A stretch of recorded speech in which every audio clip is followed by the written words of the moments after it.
Hello to my few subscribers. It's a new video of this time another Swedish Air Force example of a Mosquito this time. We have a little Mosquito as flown by the Swedish Air Force. As you can see, it's the one with the radar in the front. I think it's a radar. And four-bladed propellers, which are different. And while I'm here, I'll just show you how I dust things.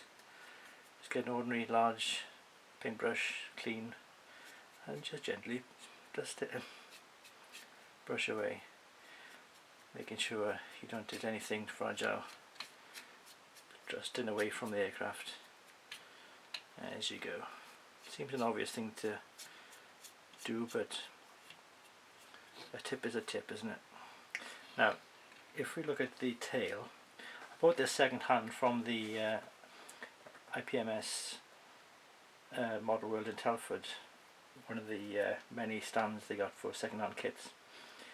And this is an Airfix kit, and when I put it together, it's an old Airfix kit, and no fault of Airfix's fault, it's just been sitting in the box for a long time, probably been rattled about, but the tail fin was pointed that way, pointed over, slanted and bent to one side.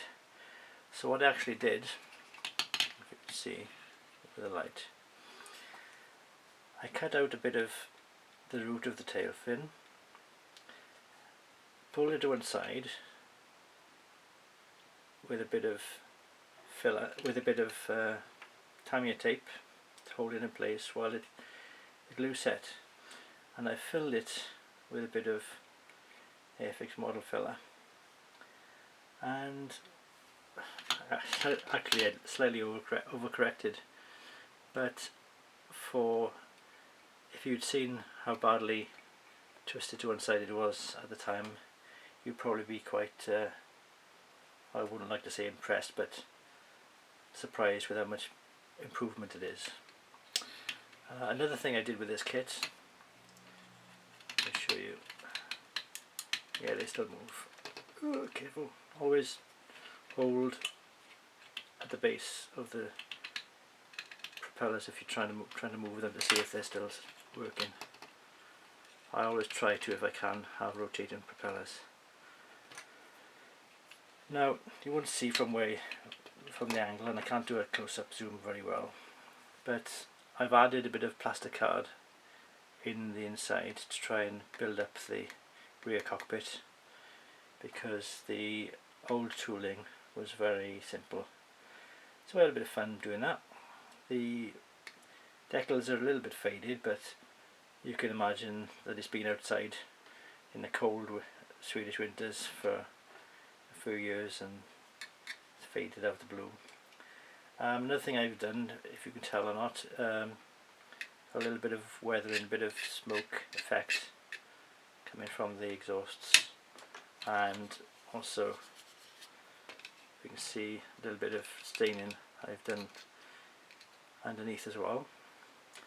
That was mainly for using, using a little bit of pastels which I've broken up, made into dust, and again with a paintbrush just, painted on to try and make a bit of a smoke stain effect.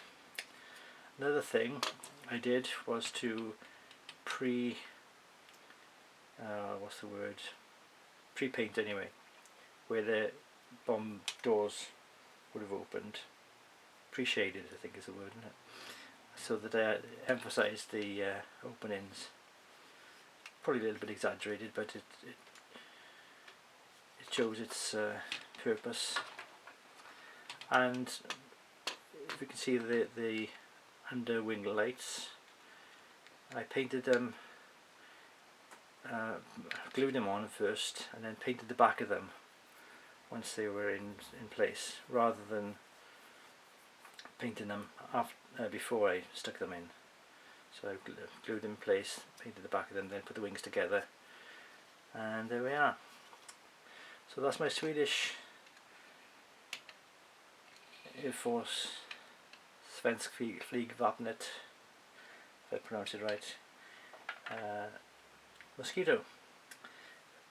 There's B. B for Benny, as it should be for, or Bjorn, whatever one is for the Swedish. There we go. I haven't put any string across there, but perhaps I'll do it in the future. No rush. Alright, that's that.